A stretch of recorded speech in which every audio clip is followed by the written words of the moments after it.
Good morning, and welcome to the inaugural 90 Ideas in 90 Minutes, presented by Springfield Business Journal and Arvest Bank. I appreciate everybody coming out. I'm not sure I'm going to be able to help you much, but I'm an architect. And architects, by their creative nature, are not very good businessmen.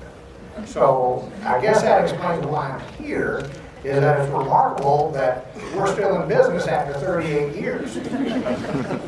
That being said, I did go to KU, Kansas University, for my Bachelor of Architecture, where I learned architecture. Going to KU was a great experience. You can't talk about it. Well, you can, but only during basketball season. The rest of the time, you just don't mention it. It's just not worth talking about. But that being said, the Bachelor of Architecture taught me architecture. It did not teach me business. In fact, the dean one time, I guess my sophomore year, I signed up for a business class. I kind of wanted to figure out, credits by the window and debits by the door and all that kind of stuff. And he called me in and made me drop that course. He says, "You don't have time for that, you gotta learn architecture." I said, "Okay." He says, "Well, when am I gonna learn business?" He says, "When you get out." I said, "Well, okay." Well, 38 years out, I am working on my MBA. And I'm getting it from the School of Hard Knocks. I've made about every mistake out there.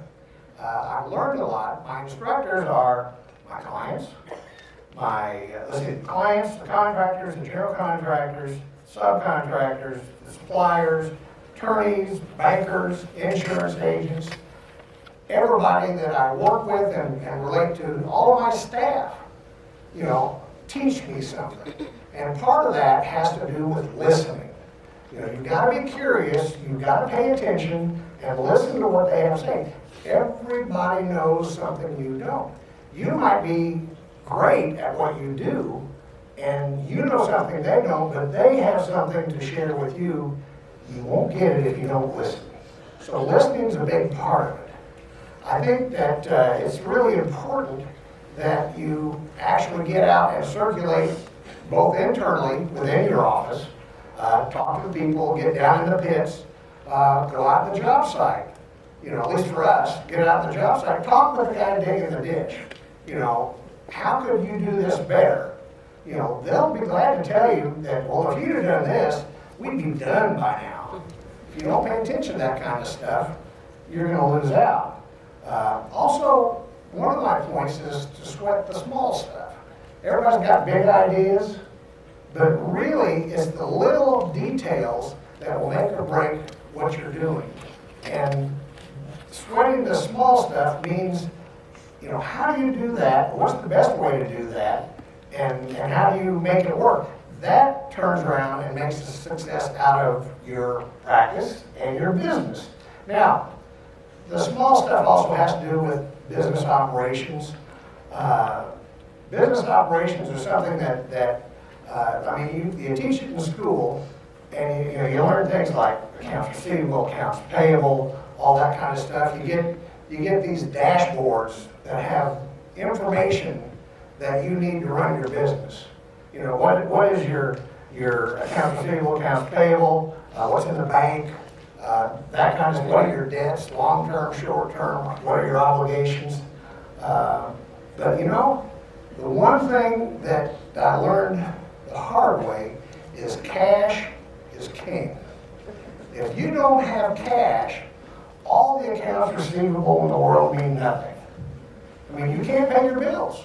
You can only borrow so much, and you can borrow against your accounts receivable. A banker will tell you that, well, I'll loan it to you, but I want you to pledge, besides your wife, your kids, and all of your personal assets, I want you to pledge all your accounts receivable, and I'll only pay you a percentage of that. Well, accounts receivable is money that you have been promised to receive. It's the work you did, send the bills out, and you hope to get paid.